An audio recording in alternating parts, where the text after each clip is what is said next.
Hard by a great forest dwelt a poor woodcutter with his wife and his two children. The boy was called Hansel and the girl Gretel. He had little to bite and to break, and once, when great drought fell on the land, he could no longer procure even daily bread. Now when he thought over this by night in his bed, and tossed about in his anxiety, he groaned and said to his wife, "What is to become of us? How are we to feed our poor children when we no longer have anything even for ourselves?" "I'll tell you what, husband," answered the woman.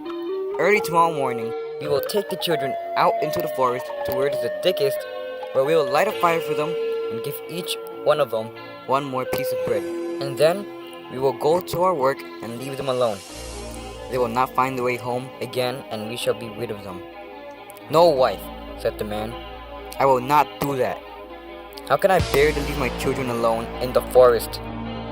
The wild animals would soon come and tear them to pieces." "Oh, you fool," she said, "then we must all four die of hunger. You may as well plane the planks for our coffins." And she left him no peace until he consented. "But I feel very sorry for the poor children, all the same," said the man. The two children had also not been able to sleep for hunger, and had heard what their stepmother had said to their father. Gretel wept bitter tears and said to Hansel, "Now all is over with us."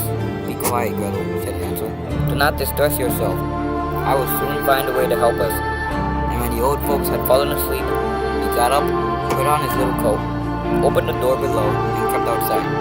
The moon shone brightly, and the white pebbles which lay in front of the house glittered like real silver pennies. Hansel stooped and stuffed the little pocket of his coat with as many as he could get in. Then he went back and said to Gretel, "Be comforted, dear little sister, and sleep in peace. God will not forsake us." And he lay down again in his bed. When day dawned, but before the sun had risen, the woman came and awoke the two children, saying, "Get up, you sluggards! We are going to the forest to fetch wood." She gave each a little piece of bread and said, "There is something for your dinner, but do not eat it up then, for you will have nothing else." Gretel took the bread under her apron, as Hansel had the pebbles in his pocket. Then they all set out on the way to the forest.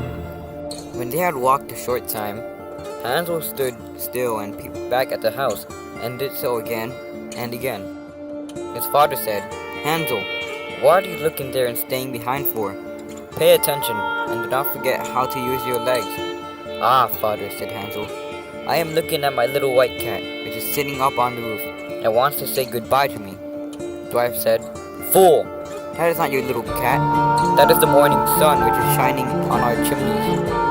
Hansel, however, had not been looking back at the cat, but had been constantly throwing one of the white pebble stones out of his pocket on the road. When they had reached the middle of the forest, the father said, "Now, children, pile up some wood. I will light a fire that you may not be cold." Hansel and Gretel gathered brushwood together, and as high as a little hill. The brushwood was lighted, and when the flames were burning very high, the woman said, "Now, children, lay yourselves down by the fire and rest. We will go into the forest and get some wood. When we have done, we will come back and fetch you away." Hansel and Gretel sat by the fire, and when noon came, each ate a little piece of bread. And as they heard the strokes of the wood axe, they believed that their father was near. It was not the axe, however, but a branch which he had fastened to a withered tree, which the wind was blowing backwards and forwards.